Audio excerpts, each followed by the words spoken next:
Okay, so I'll make a start on Freud and then we'll finish this on Thursday, okay? So Freud's theory of personality is called psychoanalysis. I'll tell you a bit about Freud first of all, because often what we find is that the lives of the theorists had a kind of impact on their worldview and what they were interested in, and we can see some association between their lives and the theories that they came up with.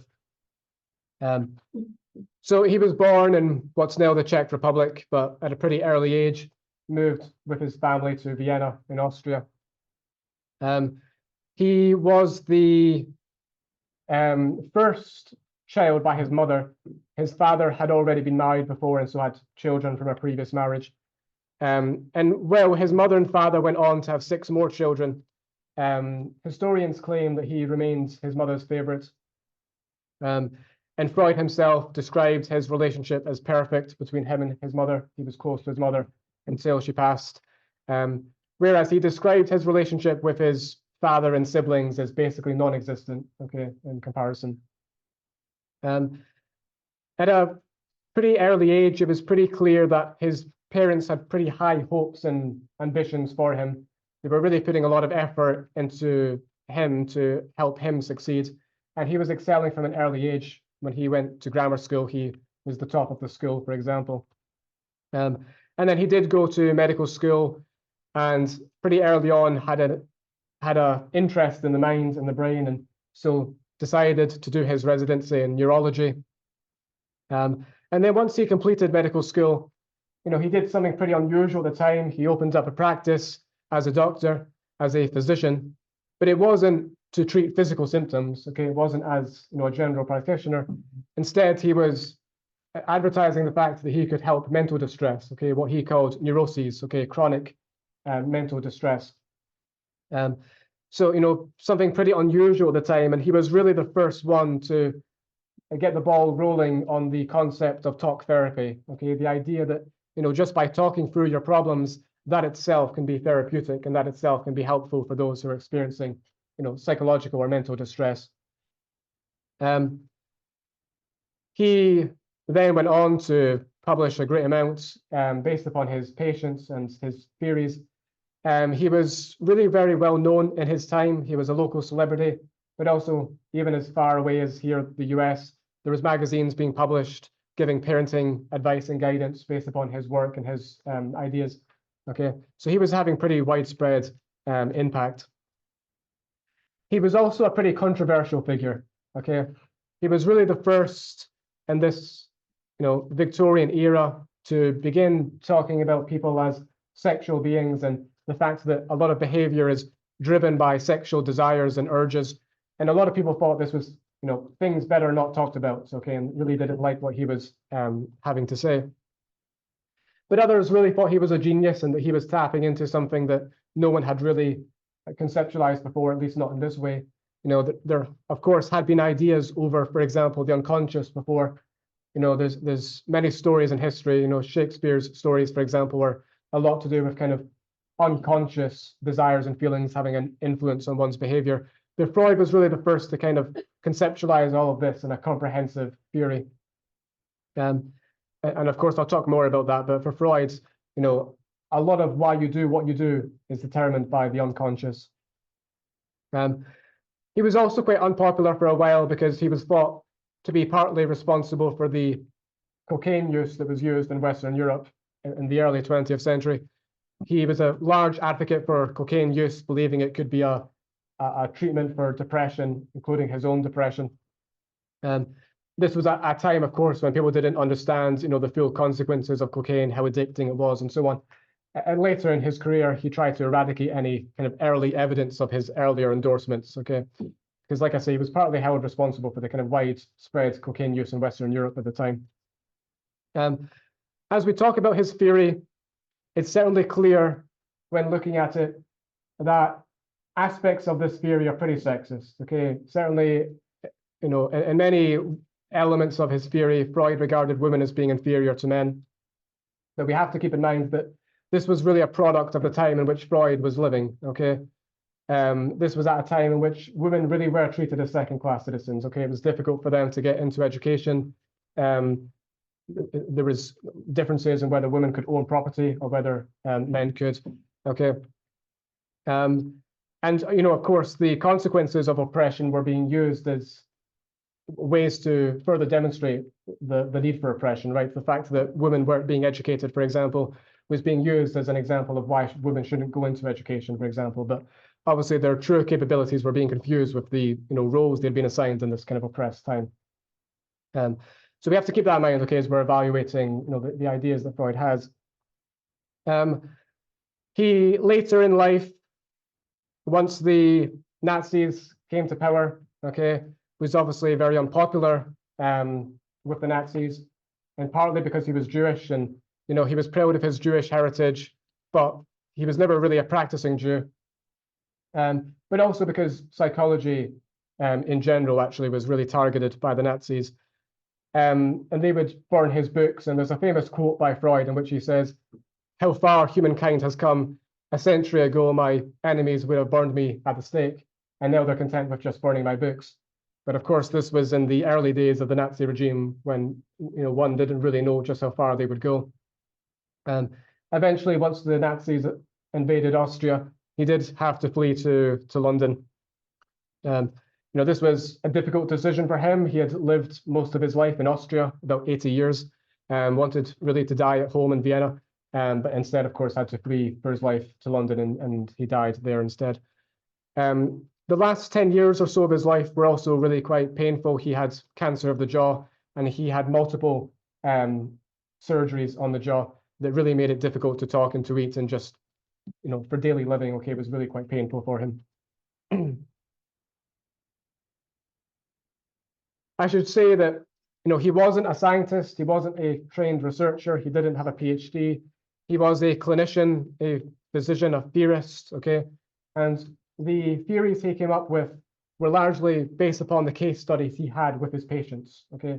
And we'll talk more about that, but, with the patients that he had, most of which were, middle to upper class Austrian women, he was making generalizations, okay, theories about human nature in general, okay, that he thought could, be applied, to pretty much everyone. And like I say, he was putting a lot of focus on the unconscious, okay? For Freud, as we'll go on to talk about, his theory is very deterministic, okay? You think you have free will, you think you're free to make these decisions, okay? But actually, your decisions are being operated on at an unconscious level. And for Freud, they're being determined by factors that have already been set in stone. For Freud, personality is pretty much developed by about age 5, and certainly by about age 11, you're pretty much who you're always going to be.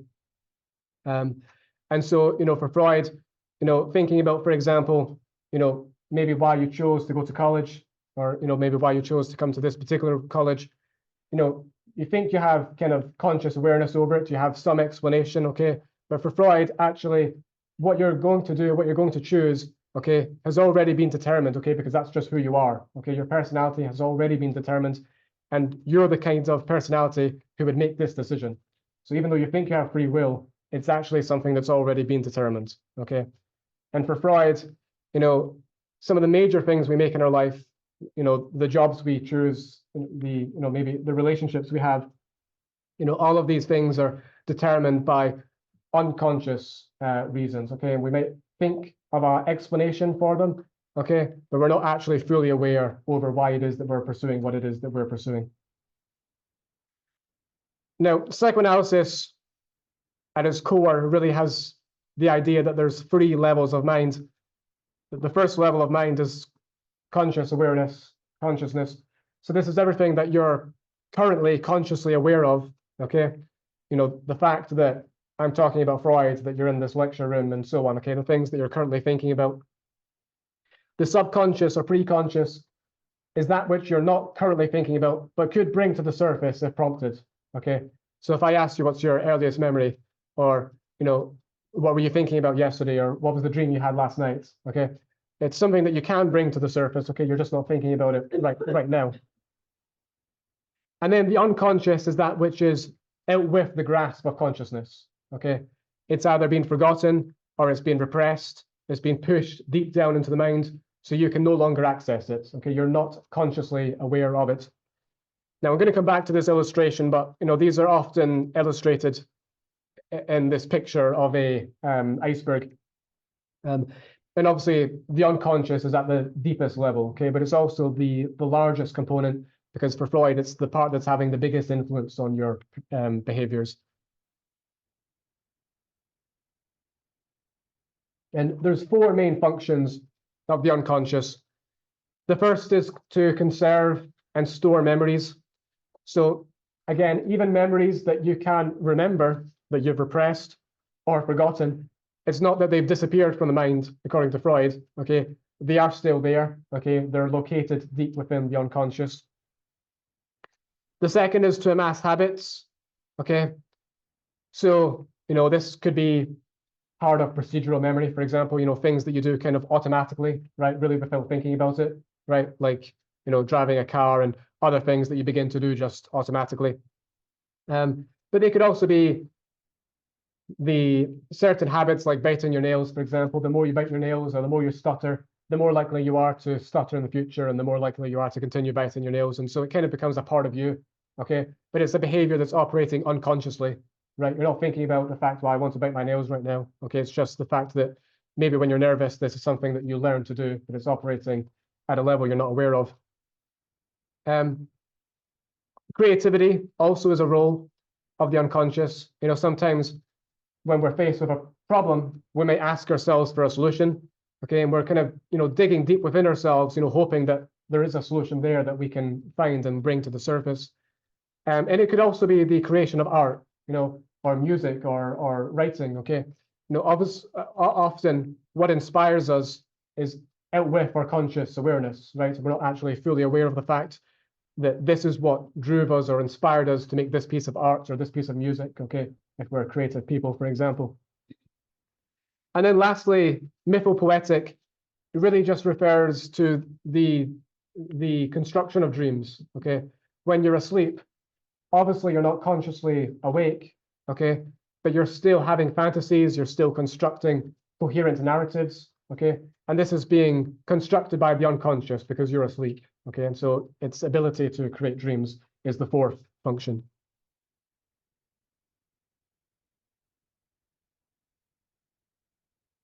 Now, for Freud, and this is really more metaphorical, but what's driving us is this concept that he calls psychic energy, okay? All human behavior is motivated by something, and for Freud, this wellspring of motivation is called psychic energy, okay? Now, at the beginning of Freud's career, there was only one type of psychic energy that he had in the theory, and this was libido, or eros, the life instinct. And this is based upon Darwin's theory of evolution, the idea of survival of the species, survival of the individual, this kind of life instinct to survive and to reproduce. So the behaviors being motivated by libido, or the life instinct, or any behaviors to do with sustaining life, okay?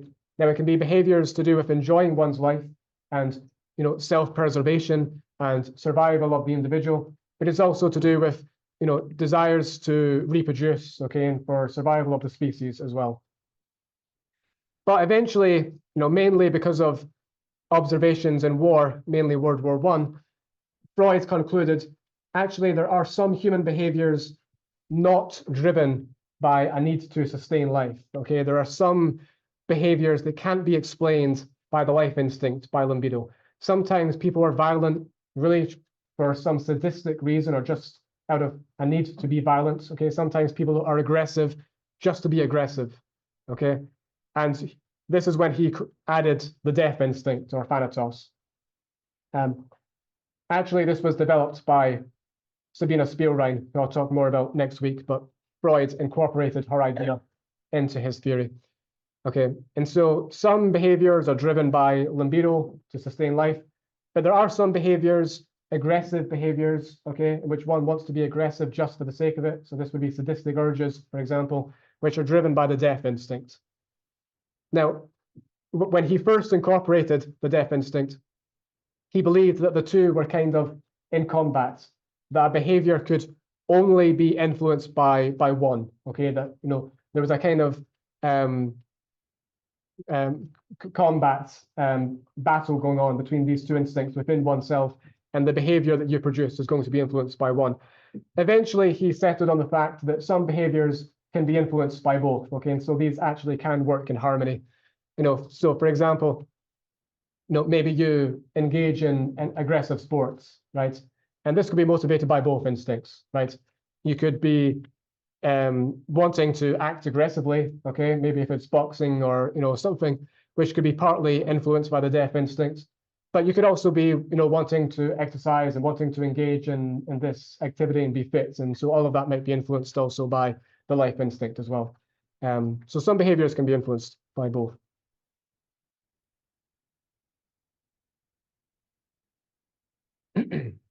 Okay, and then there are three main components to personality, according to Freud.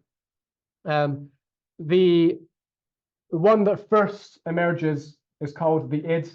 Okay, so this is what's responsible for one's most primitive, animalistic, basic desires. Okay, it's operating on the pleasure principle. Okay, what will make one happy, what one wants. So early in life, until about age 2, okay, the id is really age 2 to 3. The id is really what's responsible for all behaviors, okay, because one is really operating on a very egocentric mindset at this point in time, right? What one can get, okay, without any regard for others or regard for consequences, okay, one is just thinking about, this is what I want, okay? So it's not thinking about others or potential consequences. But around ages 2 to 3, the ego begins to emerge, okay, which is operating on the reality principle, okay? So, eventually as one gets older, they realize you can get some things in the world, but not everything, okay? You're acting on the world, but the world is acting on you. The world will tolerate some actions, but it won't tolerate others, okay? And so you begin to think not just, this is what I want, but what can I actually get, okay? What can I get realistically, okay, which is the reality principle. Now, again, Freud talks very metaphorically, okay? But, you could think about these in terms of personality traits if you want. It's the emergence of, self-control, for example, and, the emergence of self-awareness, right? But he's talking really in more abstract concepts. And then one is around age 5, the superego develops, okay? And this is what's internalized social acceptances, okay? So society's rules, okay? What's seen as acceptable, what's not. And it's operating on the morality principle, okay? What would be the good behavior to do, okay, according to society? And again, you could think about this in terms of personality traits, maybe the emergence of empathy, feelings of shame, okay? The theory of mind beginning to develop. But Freud's talking really in these kind of 3 concepts in a metaphorical sense. And they are all, according to Freud, in a kind of constant battle, okay? So, maybe you're in line at the grocery store, the person in front of you drops a $20 bill on the ground. The id is like a devil on your shoulder, okay? Telling you, pick up that bill, put it in your pocket, okay? Because it's operating selfishly on what you want, okay? The superego is like an angel on the other shoulder, right? Telling you, well, society says that's wrong. What you should do is tell the person that they've dropped their $20. And the ego is the one that kind of reins in the id, mediates the id. That's why it develops, but it listens to both, okay? And it's ultimately the ego that decides what you do, okay? So, habitual offenders, according to Freud, would be people who are driven by their ids, okay? Who have weak egos, who can't control the ids, people who haven't developed self-control and self-awareness, and they're still operating on the id principle, okay? Of this is what I want, so this is what I'm going to do, okay?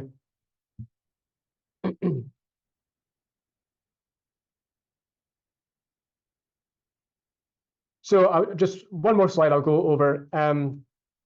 When there is disharmony between these 3, and there will sometimes be disharmony, this is when anxiety begins to develop, okay?